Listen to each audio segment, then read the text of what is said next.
Tissue systems. Tissue എന്ന് പറഞ്ഞാൽ എന്താണ്? It is A group of cells having common origin and perform A common function എന്ന് വെച്ചിട്ടുണ്ടെങ്കിൽ ഒരു ടിഷ്യൂ എന്ന് പറയുന്നത് അതിൽ ഒരുപാട് തരത്തിലുള്ള സെല്ലുകൾ ഉണ്ടായിരിക്കും.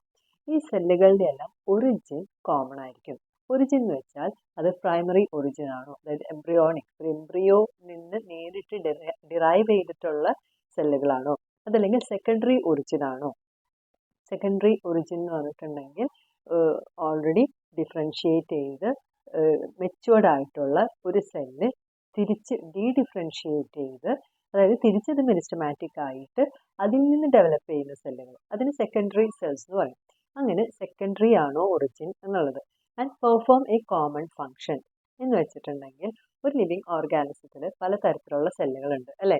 ഒരു പ്ലാന്റ് എടുക്കുകയാണെന്നുണ്ടെങ്കിൽ അതിൽ നമുക്ക് പലതരത്തിലുള്ള സെല്ലുകൾ കാണാം. ഈ സെല്ലിന് ഒന്നില്ലെങ്കിൽ ആ പ്ലാന്റിൻ്റെ സപ്പോർട്ട് സിസ്റ്റമായിട്ട് റിലേറ്റഡ് ആയിരിക്കാം, അതായത് എന്തെങ്കിലും മെക്കാനിക്കൽ സപ്പോർട്ട് കൊടുക്കുക, അതല്ലെങ്കിൽ storage, food storage, reserve food store ചെയ്യാൻ, അതേപോലെ തന്നെ transportation, nutrient transportation, water conduction, അങ്ങനെ പലതരത്തിലുള്ള ഫങ്ഷൻ ഉണ്ട് അല്ലേ. ഒരു ടിഷ്യൂ എന്ന് പറയുമ്പോൾ അതിലുള്ള എല്ലാ സെല്ലുകളുടെയും ഫങ്ഷൻ സെയിം ആയിരിക്കും. ഒരു ചെടി എന്ന് പറയുമ്പോൾ അതിൽ it is made up of different kinds of tissues. പലതരത്തിലുള്ള ടിഷ്യൂസ് ഉണ്ട്. ടിഷ്യൂസിനെ നമുക്ക് രണ്ടായിട്ട് ക്ലാസിഫൈ ചെയ്യാം, meristematic tissue and permanent tissue. Meristematic tissue എന്ന് വെച്ചിട്ടുണ്ടെങ്കിൽ അതിലുള്ള എല്ലാ സെല്ലുകളുടെയും പ്രത്യേകത എന്താ അറിയോ? ദേ undergo active cell division. Continuous ആയിട്ട് സെൽ ഡിവിഷൻ നടത്താൻ സാധിക്കുന്ന തരം സെല്ലുകളാണ് മെരിസ്റ്റമാറ്റിക് ടിഷ്യൂവിൽ ഉണ്ടായിരിക്കുക. ഇനി പെർമനൻറ്റ് ടിഷ്യൂ എന്ന് പറഞ്ഞിട്ടുണ്ടെങ്കിൽ അത് മെച്ചുവേർഡ് ആയിട്ടുള്ള ടിഷ്യൂ ആണ്. സോ അവരിൽ ഡിവിഷൻ ഉണ്ടാവില്ല. They do not divide further. ഇങ്ങനെ കണ്ടിന്യൂസ് ഒരു ഡിവിഷൻ അതിൽ കാണുന്നില്ല. ഈ പെർമനൻറ്റ് ടിഷ്യൂവിനെ തന്നെ നമുക്ക് രണ്ടായിട്ട് ഡിവൈഡ് ചെയ്യാം, simple tissues and complex tissues. Simple tissue എന്ന് പറഞ്ഞിട്ടുണ്ടെങ്കിൽ it is formed of cells similar in structure and function. ഈ സിമ്പിൾ ടിഷ്യൂവിൽ ഉള്ള എല്ലാ സെല്ലുകളും, ഇപ്പം പാരൻകൈമ എന്ന് പറയുന്നത് ഒരു സിമ്പിൾ ടിഷ്യൂ ആണ്. ആ ടിഷ്യൂവിൽ ഉള്ള എല്ലാ സെല്ലുകളും, എല്ലാ പാരൻകൈമ സെല്ലുകളുടെയും സ്ട്രക്ചറും ഫങ്ഷനും സെയിം ആയിരിക്കും. അതേപോലെ തന്നെ കൊള്ളൻ കൈമ, ക്ലീറൻ കൈമ. ഇനി കോംപ്ലക്സ് ടിഷ്യൂ എന്ന് പറഞ്ഞാലോ, അതിന് എക്സാമ്പിളാണ് സൈലം ഫ്ലോയം. ഇപ്പോൾ സൈലം എന്ന് പറയുമ്പോൾ അതിൽ പലതരത്തിലുള്ള സെല്ലുകൾ കാണാൻ സാധിക്കും, അതായത് അതിൻ്റെ സ്ട്രക്ചറും ഫങ്ഷനും വ്യത്യാസമായിരിക്കും. ഇപ്പോൾ സൈലം ട്രക്കീഡ്സ്, സൈലം വെസൽ എന്ന് നമുക്ക് കാണാം. അപ്പം ഈ ട്രക്കീഡ്സ് ആണെങ്കിലും വെസൽ ആണെങ്കിലും അതേപോലെ തന്നെ സൈലം പാരൻകൈമയുണ്ട്, സൈലം ഫൈബേഴ്സ് ഉണ്ട്. അപ്പം ഈ 4 സെല്ലുകളും സൈലത്തിൻ്റെ സൈലം എന്ന ടിഷ്യൂവിൽ വരുന്ന പല തരത്തിലുള്ള സെല്ലുകളാണ്. ഈ 4 എണ്ണത്തിൻ്റെയും സ്ട്രക്ചറും ഫങ്ഷനും ഡിഫറെൻ്റ് ആണ്. അതേപോലെ തന്നെ ഫ്ലോയത്തിനും. സോ സിമ്പിൾ ടിഷ്യൂ എന്ന് പറഞ്ഞാൽ എന്താ? ഇതിലുള്ള എല്ലാ സെല്ലുകളുടെയും സ്ട്രക്ചറും ഫങ്ഷനും സെയിം ആയിരിക്കും. എന്നാൽ കോംപ്ലക്സ് ടിഷ്യൂ എന്ന് പറയുമ്പോൾ അതിൽ it is composed of different types of cells. അപ്പോൾ അതിൽ ലിവിങ് സെല്ലും ഉണ്ടാവും, അതേപോലെ ഡെഡ് സെൽസും ഉണ്ടായിരിക്കും. നമ്മൾ ഇന്ന് ഈ ഒരു വീഡിയോയിൽ ഡിസ്കസ് ചെയ്യുന്നത് സിമ്പിൾ ടിഷ്യൂ ആണ്. സിമ്പിൾ ടിഷ്യൂവിൽ നമ്മൾ ഫസ്റ്റ് പഠിക്കുന്നത് പാരൻകൈമ. പാരൻകൈമ എന്ന് വെച്ചിട്ടുണ്ടെങ്കിൽ ഏതൊരു പ്ലാന്റ് ഓർഗൻ എടുത്ത് നോക്കിയാലും അതിൻ്റെ സെക്ഷൻ എടുത്ത് നോക്കിക്കഴിഞ്ഞാൽ അതിൽ ഏറ്റവും കൂടുതൽ കാണാൻ സാധിക്കുന്നത് പാരൻകൈമ സെൽസ് ആണ്. അതുകൊണ്ടാണ് അതിനെ മേജർ കമ്പോണൻറ്റ് വിത്തിൻ ഓർഗൻ എന്ന് പറയുന്നത്.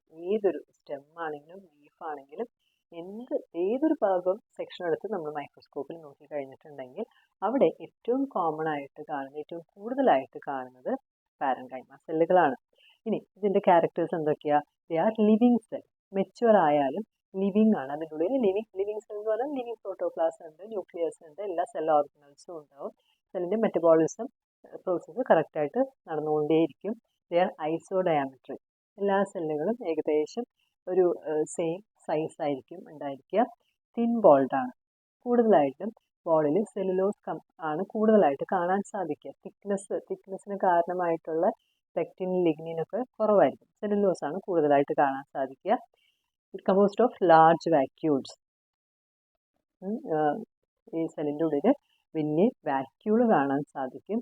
And they are polyhedral shape. Polyhedral shape എന്ന് പറഞ്ഞിട്ടുണ്ടെങ്കിൽ 5-6 ഫേസുകളുള്ള ഷേപ്പുകളെയാണ് നമ്മൾ പോളിഹെഡ്രൽ എന്ന് പറയുക. അപ്പം പാരൻഗൈമ പിക്ചറിൽ നോക്കിക്കഴിഞ്ഞാൽ നമുക്ക് മനസ്സിലാവുമല്ലോ. ഏകദേശം കുറച്ച് സ്മൂത്തായിട്ട് നമ്മളൊരു ഹെക്സഗൺ വരയ്ക്കുകയാണെങ്കിൽ എങ്ങനെയാണ് കാണാൻ സാധിക്കുക, അങ്ങനെയാണ് പാരൻഗൈമ കാണാൻ. ഇനി ഇതിൻ്റെ ഒരു ഫീച്ചർ എന്താന്ന് വെച്ചിട്ടുണ്ടെങ്കിൽ they are able to resume meristematic activity. അതായത് ഒരു എല്ലാ സെല്ലുകളും മെരിസ്റ്റം സെല്ലിൽ നിന്നാണ് ഫോം ചെയ്യുന്നത്.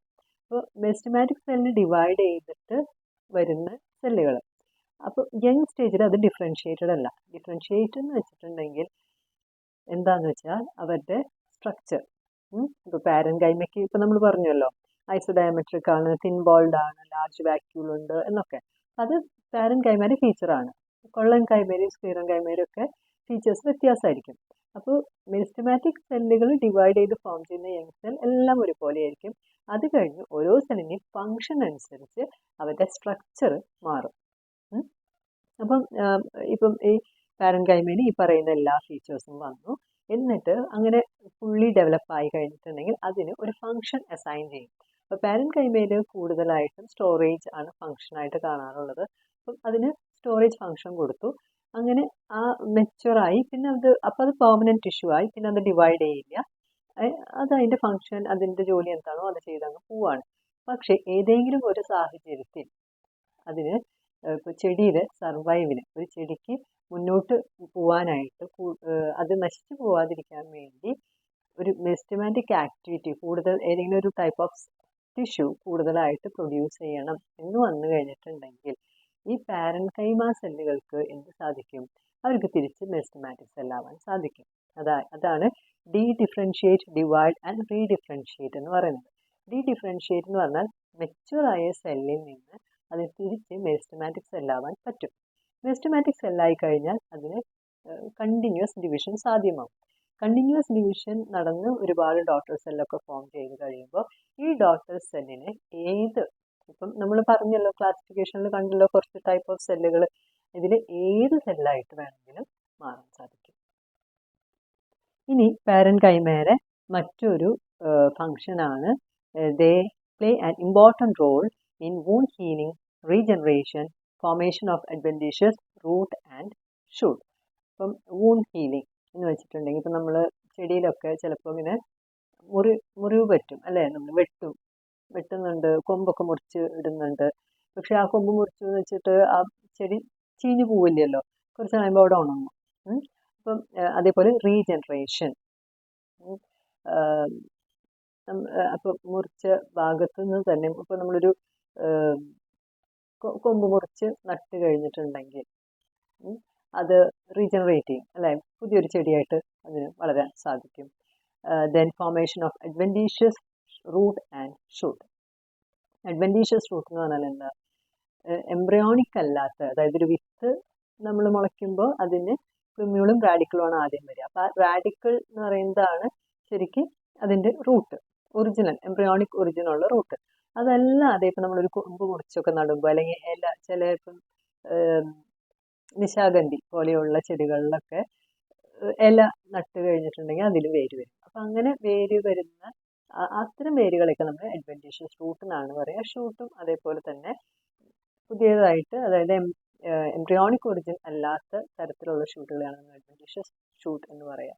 അപ്പം ഇതെല്ലാം ഡെവലപ്പ് ചെയ്യുന്നതിൽ, അതുപോലെ വൂണ്ട് ഹീലിംഗ്, റീജനറേഷൻ, ഇതിലൊക്കെ പാരൻഗൈമയ്ക്ക് പ്രധാനപ്പെട്ട റോളുണ്ട്. ഈ വൂണ്ട് ഹീലിംഗും റീജനറേഷനും ഒക്കെ സാധ്യമാവുന്നത് നേരത്തെ നമ്മൾ പറഞ്ഞ ഈ പാരൻഗൈമയ്ക്ക് മെരിസ്റ്റമാറ്റിക് ആക്ടിവിറ്റി കാണിക്കാൻ സാധിക്കും എന്നുള്ളതാണ്. അതാണ് ഈ ഒരു മെരിസ്റ്റമാറ്റിക് ആക്ടിവിറ്റി റെസ്യൂം ചെയ്യാൻ സാധിക്കുന്നത് കൊണ്ടാണ് ഈ പറഞ്ഞ കാര്യത്തിലൊക്കെ പാരൻഗൈമയ്ക്ക് ഇത്രയും ഇമ്പോർട്ടൻ്റ് ആയിട്ടുള്ള റോളുള്ളത്. ഇനി അടുത്ത റോളാണ് concern with vegetative activities of the plant, photosynthesis, storage, secretion. അപ്പം ഈ പറയുന്ന ഓരോ ഫംഗ്ഷന് വേണ്ടിയിട്ടും there are different types of parenchyma. Parenchyma തന്നെ പല തരത്തിലുണ്ട്. എയറൻഗൈമ, ക്ലോറൻഗൈമ, പ്രോസൻഗൈമ. അപ്പോൾ അതിൽ ഓരോ ടൈപ്പുമാണ് ഇപ്പോൾ നമ്മൾ പറഞ്ഞ ഈ ഫോട്ടോസിന്തസിസ് അതിന് ഹെൽപ്പ് ചെയ്യുന്ന പാരൻകൈമ സെല്ലാണ് ക്ലോറൻകൈമ. അതേപോലെ സ്റ്റോറേജ്, സെക്രീഷൻ ഇതിനൊക്കെ ഹെൽപ്പ് ചെയ്യുന്ന പല ടൈപ്പ് ഓഫ് പാരൻകൈമയുണ്ട്. ഇനി കോംപ്ലക്സ് ടിഷ്യൂ ആയ സൈലത്തിലും ഫ്ലോയത്തിലും പാരൻകൈമ കാണാം. സൈലന്റ് പാരൻകൈമയും ഫ്ലോയം പാരൻകൈമയും ഉണ്ട്. ഇതിൽ കാണുന്ന ഈ കോംപ്ലക്സ് ടിഷ്യൂകളിൽ കാണുന്ന പാരൻകൈമ എന്ന് പറയുമ്പോൾ അതിൻ്റെ റോൾ എന്ന് പറഞ്ഞിട്ടുണ്ടെങ്കിൽ അവിടെയും സ്റ്റോറേജും പിന്നെ അതേപോലെ തന്നെ transport of water and food ആണ്. ഇനി ഈ പാരൻകൈമ സെൽസ് അറേഞ്ച് ചെയ്തിരിക്കുന്ന രീതി അനുസരിച്ചിട്ട് അതിനെ നമുക്ക് രണ്ടായിട്ട് ഡിവൈഡ് ചെയ്യാം. Angular parenchyma and loose parenchyma. Angular parenchyma എന്ന് പറഞ്ഞിട്ടുണ്ടെങ്കിൽ അത് ഇന്റർസെല്ലുലാർ സ്പേസ് ഇല്ലാതെ കാണുന്ന ടൈപ്പ് പാരൻകൈമയാണ്. ഈ പിക്ചറിൽ ഈ സ്ലൈഡിൽ കൊടുത്തിട്ടുള്ള പിക്ചറിൽ നിങ്ങളുടെ റൈറ്റ് സൈഡിലായിട്ട് കാണുന്നതാണ് ആംഗുലാർ പാരൻകൈമ. അതിൻ്റെ ഉള്ളിൽ ആംഗുലാർ പാരൻകൈമ എന്ന് പറഞ്ഞിട്ടുണ്ടെങ്കിൽ കോമ്പാക്ട്ലി പാക്ഡ് ആണ്. ഇന്റർസെല്ലുലാർ സ്പേസ് ആബ്സെൻ്റ് ആണ് എന്ന് തന്നെ പറയാം. ഇനി അഥവാ ഉണ്ടെങ്കിൽ തന്നെ വളരെ മൈന്യൂട്ടായിട്ടുള്ള ഇന്റർസെല്ലുലാർ സ്പേസേ ഉള്ളൂ. പക്ഷെ സാധാരണ നമ്മൾ പറയും ഇന്റർസെല്ലുലാർ സ്പേസ് ഇസ് ആബ്സെൻ്റ്. ഇനി ലൂസ് പാരൻകൈമ എന്ന് പറഞ്ഞിട്ടുണ്ടെങ്കിൽ അവിടെ സെല്ലുകളെല്ലാം തന്നെ ലൂസ്ലി അറേഞ്ച്ഡ് ആണ്. അതുകൊണ്ട് തന്നെ അവിടെ ഇന്റർസെല്ലുലാർ സ്പേസ് കാണാൻ സാധിക്കും. Next is classification of parenchyma. Parenchyma സെൽസിൻ്റെ സ്ട്രക്ചറും ഫങ്ഷനും അനുസരിച്ച് അതിനെ 4 ആയിട്ട് നമുക്ക് സബ്ഡിവൈഡ് ചെയ്യാം. First one is prosenchyma. First one is prosenchyma. So prosenchyma എന്ന് പറയുമ്പോൾ ആ പിക്ചർ നോക്കുക. അതിൽ കാണുന്ന പോലെ ഇലോങ്ങേറ്റഡ് ആയിട്ടുള്ള സെല്ലുകളാണ്. നമ്മൾ പറഞ്ഞു പാരൻകൈമ പോളിഹെഡ്രൽ ആണ് എന്നുള്ളത്, ഒരു കുറച്ച് സ്മൂത്ത് ആയിട്ടുള്ള ഹെക്സഗൺ അങ്ങനെയാണ് സാധാരണ കാണുക. പക്ഷേ പ്രോസൻകൈമ എന്ന് പറയുമ്പോൾ ആ ടൈപ്പ് പാരൻകൈമ കുറച്ചും കൂടെ ഇലോങ്ങേറ്റഡ് ആയിട്ടുള്ള ടേപ്പറിങ് എന്ന് വെച്ചാൽ രണ്ടറ്റവും ചെറുതായിട്ട് ഇങ്ങനെ കൂർത്ത് നിൽക്കുന്ന പോലത്തെ പാരൻകൈമ സെല്ലുകളാണ്. They are thick walled. തിന്നല്ല, ബാക്കി പാരൻകൈമ സെൽസിനെ കമ്പയർ ചെയ്യുമ്പോൾ ഇത് കുറച്ചും കൂടെ തിക്ക് വാൾഡ് ആണ്. ഇതിൻ്റെ ഫങ്ഷൻ എന്തൊക്കെയാണ്? Mechanical support, protection and conduction. അടുത്തത് എയറൻകൈമ. ഇത് സാധാരണയായിട്ട് ഹൈഡ്രോഫൈറ്റ്സിലാണ് കാണാൻ സാധിക്കുക. അതായത് വെള്ളത്തിൽ വളരുന്ന ചെടികൾ. ഇപ്പോൾ ആമ്പല്, താമര പോലെയുള്ള ചെടികളിലൊക്കെ നമ്മൾ സെക്ഷൻ എടുത്ത് നോക്കിക്കഴിഞ്ഞാൽ അതിൽ എയറൻകൈമ കാണാം. അപ്പം അതിൻ്റെ ഫങ്ഷൻ എന്ന് പറയുന്നത് എയർ സ്റ്റോറിങ് പാരൻകൈമയാണ്. അപ്പം അത് ഈ ആമ്പലാണെങ്കിലും താമരയൊക്കെ ആണെങ്കിലും വെള്ളത്തിലിങ്ങനെ ഇപ്പോൾ വളരെ ലൈറ്റ് വെയിറ്റ് ആണ് അല്ലേ? അതിൻ്റെ തണ്ടുകളും എല്ലാം കുറച്ചും കൂടെ ലൈറ്റ് വെയിറ്റ് ആണ്. അപ്പം അതിന് കാരണം അതിൽ ഈ എയറൻകൈമ ധാരാളമായിട്ട് ഉള്ളതുകൊണ്ടാണ്. അപ്പം ഈ പിക്ചറിൽ കാണിച്ചിരിക്കുന്ന പോലെ തന്നെ ഇന്റർസെല്ലുലാർ സ്പേസ് വളരെ കൂടുതലാണ്. ആ ഇന്റർസെല്ലുലാർ സ്പേസിലാണ് എയർ സ്റ്റോർ ചെയ്തിട്ടുള്ളത്. അത് സാധാരണ കാണുന്നത് ഹൈഡ്രോഫൈറ്റ്സിലാണ്. മൂന്നാമത്തത് ക്ലോറൻകൈമ. ക്ലോറൻകൈമ എന്ന് പറഞ്ഞിട്ടുണ്ടെങ്കിൽ ഒരുപാട് ക്ലോറോപ്ലാസ്റ്റ് ഉള്ള പാരൻകൈമ സെൽസാണ്. അപ്പോൾ ഈ ക്ലോറോപ്ലാസ്റ്റ് എന്ന് പറയുന്നത് എന്താ? അത് ഫോട്ടോസിന്തസിസിന് ഹെൽപ്പ് ചെയ്യുന്ന ഓർഗനലാണ് അല്ലേ? അപ്പോൾ ക്ലോറോപ്ലാസ്റ്റ് ഒരുപാടുള്ള പാരൻകൈമ എന്ന് പറയുമ്പോൾ അതിൻ്റെ ഫങ്ഷൻ എന്തായിരിക്കും? ഫോട്ടോസിന്തസിസിന് ഹെൽപ്പ് ചെയ്യുക എന്നുള്ളതാണ്. ക്ലോറൻകൈമയ്ക്ക് പറയുന്ന മറ്റൊരു പേരാണ് അസിമിലേറ്ററി പാരൻകൈമ. നാലാമത്തത് സ്റ്റോറേജ് പാരൻകൈമ. അപ്പം സ്റ്റോറേജ് പാരൻകൈമ എന്ന് വെച്ചിട്ടുണ്ടെങ്കിൽ ഓരോ പ്ലാന്റ്സിലും പലതരത്തിലുള്ള കോമ്പൗണ്ട്സ് സ്റ്റോർ ചെയ്ത് വയ്ക്കും. ചിലതിൽ ഫുഡാണ് സ്റ്റോർ ചെയ്ത് വയ്ക്കുക എന്ന് വെച്ചിട്ടുണ്ടെങ്കിൽ സ്റ്റാർച്ച് ഗ്രെയിൻസ് അല്ലെങ്കിൽ പ്രോട്ടീൻ ഇതെല്ലാം സ്റ്റോർ ചെയ്ത് വയ്ക്കും. ഇപ്പം ഉരുളക്കിഴങ്ങ് നമ്മൾ സെക്ഷൻ എടുത്ത് മൈക്രോസ്കോപ്പിൽ നോക്കി കഴിഞ്ഞിട്ടുണ്ടെങ്കിൽ അതിൻ്റെ പാരൻകൈമ സെൽസിലൊക്കെ നിറയെ സ്റ്റാർച്ച് ഗ്രെയിൻ കാണാം. അപ്പം സ്റ്റാർച്ച് ഗ്രെയിൻ എന്ന് പറയുന്നത് ഈ ഉരുളക്കിഴങ്ങിൻ്റെ റിസർവ് ഫുഡാണ്. അപ്പോൾ അത്തരത്തിൽ എന്തെങ്കിലുമൊക്കെ കോമ്പൗണ്ട്സ് സ്റ്റോർ ചെയ്ത് വയ്ക്കുന്ന സ്റ്റാർച്ച് ഗ്രെയിൻ, ഓയിൽ ഡ്രോപ്ലെറ്റ്സ് ഇതെല്ലാം സ്റ്റോർ ചെയ്ത് വെക്കുന്ന തരം പാരൻകൈമ സെൽസിന് പറയുന്ന പേരാണ് സ്റ്റോറേജ് പാരൻകൈമ. അപ്പോൾ ഇപ്പോൾ ഈ പറഞ്ഞതെല്ലാം വെച്ചിട്ട് പാരൻകൈമയുടെ ഫങ്ഷൻ എന്തായിരിക്കും? Storage of reserve food material, storage of water in succulents. Succulents എന്ന് പറയുന്നത് സീറോഫൈറ്റിക് പ്ലാന്റ്സ്. അതേപോലെ എയർ സ്റ്റോറേജ്, ഹൈഡ്രോഫൈറ്റ്സിൽ എയർ സ്റ്റോറേജിന് ഹെൽപ്പ് ചെയ്യുന്നുണ്ട്. പിന്നെ serve as ground tissue in which other tissues R embedded. നമ്മൾ നേരത്തെ പറഞ്ഞ പോലെ ഏത് ഭാഗവും പ്ലാന്റിൻ്റെ ഏത് ഭാഗവും സെക്ഷൻ എടുത്ത് മൈക്രോസ്കോപ്പിൽ നോക്കിക്കഴിഞ്ഞിട്ടുണ്ടെങ്കിൽ അതിലത്തെ മേജർ കമ്പോണൻറ്റ് എന്ന് പറയുന്നത് പാരൻകൈമയാണ്. അതൊരു പിക്ചറിൻ്റെ ബാക്ക്ഗ്രൗണ്ട് പോലെയാണ് കാണുക. അതിലാണ് ബാക്കി ടിഷ്യൂസ് എല്ലാം കാണാൻ സാധിക്കുക. അതുകൊണ്ടാണ് അതിനെ ഗ്രൗണ്ട് ടിഷ്യൂ എന്ന് പറയുന്നത്, in which other tissues R embedded.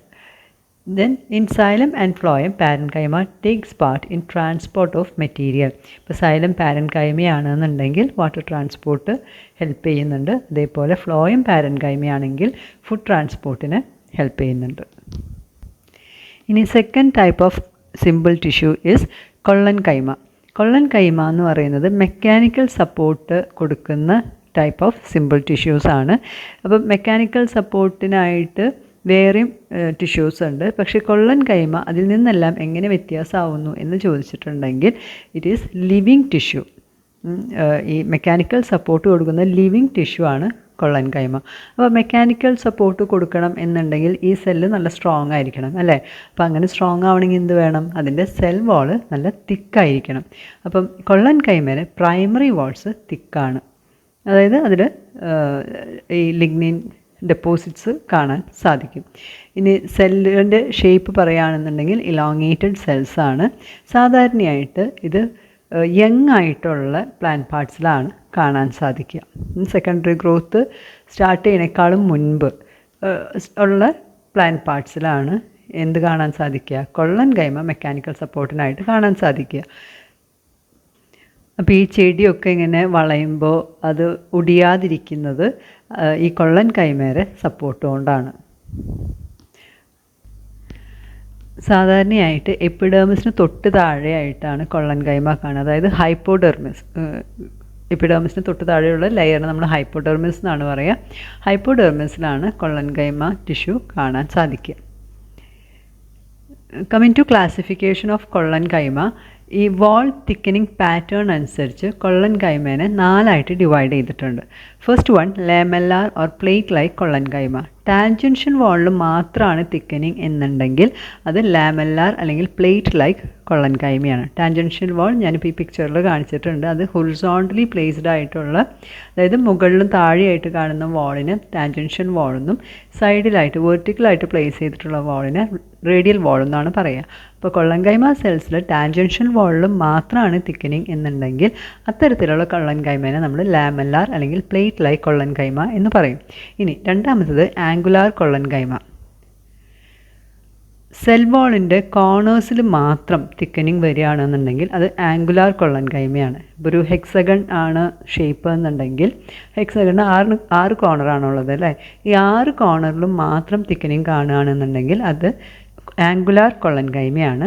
ഇനി ലാക്യുനേറ്റ് കൊള്ളൻ കൈമ എന്ന് പറഞ്ഞിട്ടുണ്ടെങ്കിൽ thickening on the walls bordering the intercellular space. അതായത് ഈ സെല്ലുകൾ അറേഞ്ച് ചെയ്യുമ്പം സെല്ലുകളുടെ ഇടയിലായിട്ട് സ്പേസ് ഉണ്ട്. അതിനെയാണ് നമ്മൾ ഇൻ്റർസെല്ലുലാർ സ്പേസ് എന്ന് പറയുന്നത്. അപ്പോൾ ഈ ഇൻ്റർസെല്ലുലാർ സ്പേസിന് ബോർഡർ ചെയ്യുന്ന വാൾ പാർട്ട് എന്ന് പറയുമ്പോൾ 4 or 5 സെല്ലുകൾ കൂടി ചേർന്നിട്ടാണ് ഒരു ഇൻ്റർസെല്ലുലാർ സ്പേസിന് ബോർഡർ ചെയ്യുന്നുണ്ടായിരിക്കുക. അപ്പം ആ ബോർഡർ ചെയ്യുന്ന സെൽ വാൾ പാർട്ട് മാത്രം തിക്കണ്ടാവുകയാണെന്നുണ്ടെങ്കിൽ അതിനെ ലാക്യുനേറ്റ് കൊള്ളൻ കൈമ എന്നാണ് പറയുക. ഇനി നാലാമത്തത് ആനുലാർ കൊള്ളൻ കൈമ. സെൽ വാൾസ് എല്ലാം യൂണിഫോംലി തിക്കൻഡ് ആണ് എന്നുണ്ടെങ്കിൽ അത്തരത്തിലുള്ള കൊള്ളൻ കൈമയെ നമ്മൾ ആനുലാർ കൊള്ളൻ കൈമ എന്ന് പറയും. ഇങ്ങനെ യൂണിഫോംലി തിക്കൻഡ് ആവുമ്പോൾ സെല്ലിൻ്റെ ല്യൂമൻ അത് ഒരു സർക്കുലർ ഔട്ട്ലൈനിലാണ് കാണാൻ സാധിക്കുക. മൂന്നാമത്തെ സിമ്പിൾ ടിഷ്യൂ ആണ് സ്ക്ലീറൻ കൈമ. സ്ക്ലീറൻ കൈമ എന്ന ടേം സ്ക്ലീറോസ് എന്ന വാക്കിൽ നിന്നാണ് ഡിറൈവ് ചെയ്തിരിക്കുന്നത്. സ്ക്ലീറോസിൻ്റെ അർത്ഥം ഹാർഡ് എന്നാണ്. അപ്പോൾ സ്ക്ലീറൻ കൈമ എന്ന് പറഞ്ഞാൽ ഹാർഡായിട്ടുള്ള സെൽ, അതായത് അതിൻ്റെ സെൽ വാൾ നല്ല തിക്കായിരിക്കും. ഓക്കെ, ഈ സെൽ വാൾ തിക്ക് എന്ന് പറയുമ്പം അതിൻ്റെ സെക്കൻഡറി സെൽ വാളാണ് കൂടുതൽ തിക്കണ്ടായിട്ട് കാണുന്നത്. അതിൽ നന്നായിട്ട് ലിഗ്നിൻ ഡെപ്പോസിഷൻ ഉണ്ടായിരിക്കും. ഇനി ഇതും ഈ സ്ക്ലീറൻ കൈമയും തിക്കാണെന്നൊക്കെ പറയുമ്പോൾ തന്നെ മനസ്സിലായിട്ടുണ്ടാവുമല്ലോ, മെക്കാനിക്കൽ സപ്പോർട്ടാണ് കൊടുക്കുന്നത്. ഈ മെക്കാനിക്കൽ സപ്പോർട്ട് കൊടുക്കുന്ന ഡെഡ് സെല്ലാണ് സ്ക്ലീറൻ കൈമ. ഇത് മെച്യൂർ ആകുമ്പം ഡെഡായിരിക്കും. കൊള്ളൻ കൈമ എന്ന് പറയുമ്പോൾ ലിവിങ് ആണ്, പക്ഷേ സ്ക്ലീറൻ കൈമ എന്ന് പറയുമ്പോൾ അത് ഡെഡാണ്. ഇതിൻ്റെ സെക്കൻഡറി വാളിലാണ് ലിഗ്നിൻ ഡെപ്പോസിഷൻ കാണാൻ സാധിക്കുക. സ്ക്ലീറൻ കൈമ കുറച്ചുകൂടി മെച്യൂർ ആയിട്ടുള്ള പ്ലാന്റ് ഓർഗൻസിന് ആണ് മെക്കാനിക്കൽ സപ്പോർട്ട് കൊടുക്കുന്നത്. ഈ സ്ക്ലീറൻ കൈമ തന്നെ രണ്ടായിട്ട് ഡിവൈഡ് ചെയ്തിട്ടുണ്ട്, ഫൈബേഴ്സും സ്ക്ലീറൈഡ്സും. ഫൈബേഴ്സ് എന്ന് പറഞ്ഞിട്ടുണ്ടെങ്കിൽ കുറച്ചും കൂടെ ലോങ് ആയിട്ടുള്ള സ്പിൻഡിൽ ഷേപ്ഡ് സെല്ലാണ്. സ്ക്ലീറൈഡ്സ് എന്ന് പറഞ്ഞാൽ കുറച്ച് ഷോർട്ടാണ്, ഐസോഡയാമെട്രിക് ആണ്. പിക്ചറിൽ നിന്ന് മനസ്സിലാവുന്നുണ്ടല്ലോ. അപ്പോൾ ഫൈബേഴ്സിൻ്റെ ഫീച്ചർ എന്തൊക്കെയാണ്? നമ്മൾ നേരത്തെ പറഞ്ഞ പോലെ അത് ലോങ് ആണ്, സ്പിൻഡിൽ ഷേപ്ഡ് ആണ്, കുറച്ചും കൂടെ സ്ലെൻഡർ സെൽസാണ്, കുറച്ച് കമ്പാരിറ്റീവ്ലി കുറച്ച് സോഫ്റ്റ് ആയിട്ടുള്ള സെല്ലുകളാണ്. ഇനി ഇത് ഒരു ഗ്രൂപ്പായിട്ടാണ് കാണുക. ഓരോ ഫൈബറും സെപ്പറേറ്റ് ആയിട്ടുള്ള അത് ഗ്രൂപ്പായിട്ടാണ്. ഇപ്പോൾ നമ്മൾ കെയറൊക്കെ നോക്കുകയാണെങ്കിൽ അതിലൊരുപാട് നാരുകൾ ഒരുമിച്ച് ചേർന്നിട്ടാണ് കെയറാവുന്നത് അല്ലേ? അതേപോലെ തന്നെ ഗ്രൂപ്പായിട്ട് ഫൈബേഴ്സ് എല്ലാം ഗ്രൂപ്പായിട്ട് സ്ട്രാൻഡായിട്ടാണ് കാണുക. ഈ ഫൈബറിൻ്റെ വാള് കൊള്ളൻ കൈമയും സ്ക്ലീറൻ കൈമയും തമ്മിൽ കമ്പയർ ചെയ്യുകയാണെന്നുണ്ടെങ്കിൽ ഫൈബറിൻ്റെ വാള് കുറച്ചും കൂടെ ഹാർഡാണ് കൊള്ളൻ കൈമേനെ വെച്ച് കമ്പയർ ചെയ്യുമ്പോൾ. അതിന് കാരണം എന്ന് വെച്ചാൽ അതിൻ്റെ പ്രൈമറി വാള് അത്ര ഹൈഡ്രേറ്റഡ് അല്ല, വാട്ടർ കണ്ടൻറ്റ് കുറവാണ്. എന്നാൽ സെക്കൻഡറി വാൾ എന്ന് പറയുമ്പോൾ കുറച്ചും കൂടെ ഹൈഡ്രേറ്റഡ് ആണ്, പ്രൈമറി വാളിനേക്കാളും ഹൈഡ്രേറ്റഡ് ആണ്. അതിന്മേൽ പിറ്റ്സ് കാണാം, സിമ്പിൾ പിറ്റ്സും ബോർഡേഡ് പിറ്റ്സും ഉള്ള രണ്ട് ടൈപ്പ് ഫൈബേഴ്സ് ഉണ്ട്. അപ്പോൾ സിമ്പിൾ പിറ്റും ബോർഡേഡ് പിറ്റും കാണാൻ സാധിക്കും. ഈ പിറ്റിൻ്റെ എണ്ണം വളരെ കുറവായിരിക്കും. ഇനി ടൈപ്സ് ഓഫ് ഫൈബേഴ്സിനെ നമുക്ക് രണ്ടായിട്ട് ഡിവൈഡ് ചെയ്യാം, സൈലറി ഫൈബേഴ്സും എക്സ്ട്രാ സൈലറി ഫൈബേഴ്സും. സൈലറി ഫൈബേഴ്സിന് പറയുന്ന മറ്റൊരു പേരാണ് വുഡ് ഫൈബേഴ്സ്. എക്സ്ട്രാ സൈലറി ഫൈബേഴ്സിന് പറയുന്ന മറ്റൊരു പേര് ബാസ്റ്റ് ഫൈബേഴ്സ് എന്നാണ്. ഈ സൈലറി ഫൈബേഴ്സ് തന്നെ പിറ്റിൻ്റെ ടൈപ്പ് ഓഫ് പിറ്റ്, സെക്കൻഡറി വാളിൽ കാണുന്ന പിറ്റ് ഏത് ടൈപ്പാണ് എന്നതിനനുസരിച്ച് രണ്ടായിട്ട് വീണ്ടും ഡിവൈഡ് ചെയ്തിട്ടുണ്ട്. സെക്കൻഡറി വാളിൽ സിമ്പിൾ പിറ്റ്സ് ആണ് കാണുന്നത് എന്നുണ്ടെങ്കിൽ അതിനെ ലിബ്രിഫോം ഫൈബേഴ്സ് എന്നും, ബോർഡേഡ് പിറ്റ്സ് കാണുന്ന സൈലറി ഫൈബേഴ്സിനെ ഫൈബർ ട്രിക്കീഡ്സ് എന്നുമാണ് പറയുന്നത്. അപ്പം സൈലറി ഫൈബേഴ്സ്, വുഡ് ഫൈബേഴ്സ് ആ വാക്കിൽ നിന്ന് തന്നെ നമുക്ക് മനസ്സിലാവും സൈലത്തിൽ കാണുന്ന ഫൈബറാണ്. അതിൻ്റെ സെൽ വാൾ തിക്കണ്ടാണ്, ലിഗ്നിൻ ഡെപ്പോസിറ്റ് കാണാൻ സാധിക്കും. ഇനി ആക്ച്വലി ഈ ഫൈബേഴ്സ് മെക്കാനിക്കൽ സപ്പോർട്ട് തന്നെയാണ് ഫങ്ഷൻ, പക്ഷേ ചില ഫൈബേഴ്സിൽ സ്റ്റാർച്ച് ഗ്രെയിൻ കാണാം. അപ്പം സപ്പോർട്ടിനോടൊപ്പം തന്നെ ഈ സ്റ്റോറേജ് ഫങ്ഷനും ഫൈബേഴ്സിനുണ്ട്. രണ്ടാമത്തത് extra xylary fibre. Extra xylary ഫൈബറിൻ്റെ മറ്റൊരു പേരെന്താ? Bast fibres. അപ്പം സൈലത്തിന് പുറത്ത് കാണുന്ന ഫൈബേഴ്സിനെ എല്ലാം നമ്മൾ എക്സ്ട്രാ സൈലറി ഫൈബർ എന്നാണ് പറയുക. ഇപ്പോൾ ഫ്ലോയത്തിൽ കാണുന്ന ഫൈബറിന് ഫ്ലോയം ഫൈബർ എന്ന് പറയും, കോർട്ടെക്സിൽ കാണുന്നതിന് കോർട്ടിക്കൽ ഫൈബർ എന്ന് പറയും. വാസ്കുലാർ സിലിണ്ടറിൻ്റെ പെരിഫറിയിൽ കാണുന്ന, അതായത് ഇന്നർമോസ്റ്റ് കോർട്ടിക്കൽ ലെയറിൽ കാണുന്ന ഈ വാസ്കുലാർ സിലിണ്ടർ അല്ലെങ്കിൽ സ്റ്റീലിന് തൊട്ട് മുകളിലായിട്ട് കാണുന്ന കോർട്ടെക്സിൽ അവിടെ കാണുന്ന ഫൈബറിനെ പെരിവാസ്കുലാർ ഫൈബർ എന്ന് പറയും. ഇതെല്ലാം phloem fibre, cortical fibre, perivascular fibre ഇതെല്ലാം എക്സ്ട്രാ സൈലറി ഫൈബറിൽ പെടുന്നതാണ്. ഇനി മറ്റ് ചില ഫൈബേഴ്സ്, ഈ സൈലറി അല്ല എക്സ്ട്രാ സൈലറി അല്ലാതെ കാണുന്ന കുറച്ച് ഫൈബേഴ്സ് ഉണ്ട്. First one surface fibres, fruit ബോളിലും അതേപോലെ സീഡ് കോട്ടിലൊക്കെ കാണുന്ന ഫൈബർ. സെപ്റ്റേറ്റ് ഫൈബർ എന്ന് പറഞ്ഞിട്ടുണ്ടെങ്കിൽ ഈ സൈലറി ആൻഡ് എക്സ്ട്രാ സൈലറി ഫൈബേഴ്സ്, അതായത് സൈലം ഫ്ലോയം ഫൈബേഴ്സാണ്, പക്ഷേ അതിന് ഇങ്ങനെ കമ്പാർട്ട്മെൻറ്റലൈസേഷൻ കാണാം. ഈ പിക്ചറിൽ കാണുന്ന പോലെ ഇടയിൽ വാൾ ഫോർമേഷൻ ഉണ്ട്. അപ്പോൾ ഇങ്ങനെ ചെറിയ ചെറിയ കമ്പാർട്ട്മെൻറ്റായിട്ട് ഡിവൈഡ് ചെയ്തിട്ടുണ്ട്. മൂന്നാമത്തത് ജെലാറ്റിനസ് ഫൈബർ. അത് സൈലറിയും അല്ല എക്സ്ട്രാ സൈലറി അല്ല, അതായത് നമുക്ക് കംപ്ലീറ്റ്ലി അത് സൈലറി ആണെന്നും പറയാൻ പറ്റില്ല, എക്സ്ട്രാ സൈലറി ആണെന്നും പറയാൻ സാധിക്കാത്ത ഒരു ടൈപ്പ് ഓഫ് ഫൈബറാണ്. ഇതിന് secondary wall, innermost secondary wall, normally ഒരു സെക്കൻഡറി വാൾ ഉണ്ട്, അത് കഴിഞ്ഞിട്ട് ഒരു വാള് ജെലാറ്റിനസ് ലെയർ ഉണ്ട്, അതിന് നമ്മൾ ഇന്നർമോസ്റ്റ് സെക്കൻഡറി വാൾ ലെയർ തന്നെയാണ് കണക്കാക്കുന്നത്. അപ്പോൾ ആ ജെലാറ്റിനസ് ലെയർ ഉള്ളതുകൊണ്ടാണ് ഇതിനെ ജെലാറ്റിനസ് ഫൈബർ എന്ന് പറയുന്നത്. ഈ പിക്ചറിൽ കാണിച്ചിരിക്കുന്നത് ജെലാറ്റിനസ് ഫൈബറിൻ്റെ ട്രാൻസ്വേഴ്സ് സെക്ഷനാണ്. അപ്പോൾ അതിൽ ആ ബ്ലാക്ക് കളറിൽ കാണുന്നതാണ് ജെലാറ്റിനസ് ലെയർ. ഇനി അടുത്തത് സോഫ്റ്റ് ഫൈബേഴ്സ്. പ്ലാന്റ്സിൽ ഡൈക്കോട്ട്സ് ആൻഡ് മോണോക്കോട്ട്സ് ഉണ്ട്. അതിൽ ഡൈക്കോട്ട്സിൽ നിന്ന് ഡിറൈവ് ചെയ്യുന്ന ഫൈബേഴ്സിന് സോഫ്റ്റ് ഫൈബേഴ്സ് എന്നാണ് പറയുക. പേര് പറയുന്ന പോലെ തന്നെ ഈ ഫൈബർ സോഫ്റ്റാണ്, ഫ്ലെക്സിബിളാണ്. നമ്മൾ ടെക്സ്റ്റൈൽ ഇൻഡസ്ട്രിയിൽ യൂസ് ചെയ്യുന്ന ഫൈബേഴ്സ് എല്ലാം സോഫ്റ്റ് ഫൈബേഴ്സാണ്. ഇനി ഹാർഡ് ഫൈബേഴ്സ് എന്ന് പറഞ്ഞിട്ടുണ്ടെങ്കിൽ മോണോക്കോട്ടിൽ നിന്ന് ഡിറൈവ് ചെയ്യുന്ന ഫൈബേഴ്സാണ്. അതിനെ ലീഫ് ഫൈബേഴ്സ് എന്നും പറയുന്നു. കാരണം സാധാരണയായിട്ട് അത് ലീഫിൽ നിന്നാണ് നമ്മൾ വേർതിരിച്ച് എടുക്കുന്നത്. അപ്പം ഹാർഡ് ഫൈബർ പേര് പോലെ തന്നെ കുറച്ച് ഹാർഡാണ്, സ്റ്റിഫാണ്. കാരണം അതിന് സെൽ വാൾ കൂടുതലായിട്ട് ലിഗ്നൻ ഡെപ്പോസിഷൻ കാണാം. പേപ്പർ മേക്കിങ്ങിനാണ് ഹാർഡ് ഫൈബേഴ്സ് യൂസ് ചെയ്യുന്നത്. ഇനി രണ്ടാമത്തെ കാറ്റഗറി സ്ക്ലീറൻകൈമയാണ് സ്ക്ലീറൈഡ്സ്. സ്ക്ലീറൈഡ്സ് എന്ന് പറയുമ്പം ഷോർട്ടായിട്ടുള്ള സെല്ലാണ്. സെക്കൻഡറി വാൾസ് വളരെ തിക്കാണ്. കാരണം ലിഗ്നൻ ഡെപ്പോസിഷൻ കൂടുതലായിട്ട് കാണാം. മാത്രമല്ല ഫൈബറിനെ വെച്ച് കമ്പയർ ചെയ്യുമ്പോൾ ഇതിൽ സിമ്പിൾ പിറ്റ്സാണ് കാണാൻ സാധിക്കുക. And it is numerous. കുറേ നമ്പർ ഓഫ് പിറ്റ്സ് കാണാൻ സാധിക്കും. അപ്പം ഈ സ്ക്ലീറൈഡ്സിൻ്റെ ഷേപ്പ് അനുസരിച്ചിട്ട് അതിനെ പല ടൈപ്പായിട്ട് ഡിവൈഡ് ചെയ്തിട്ടുണ്ട്. First one brachysclereids. അതിന് പറയുന്ന മറ്റൊരു പേരാണ് സ്റ്റോൺ സെൽസ് അല്ലെങ്കിൽ ഗ്രിഡ് സെൽസ്. അപ്പം ഇതിൻ്റെ ഷേപ്പ് എന്ന് പറയുന്നത്, ബ്രാക്കി സ്ക്ലീറൈഡ്സിൻ്റെ ഷേപ്പ് എന്ന് പറയുന്നത് ഐസോഡയാമെട്രിക്, ഏകദേശം ഒരു സ്പെരിക്കൽ പോലെ റഫ്ലി സ്പെരിക്കൽ ആയിട്ട് കാണുന്ന സെല്ലുകളാണ്.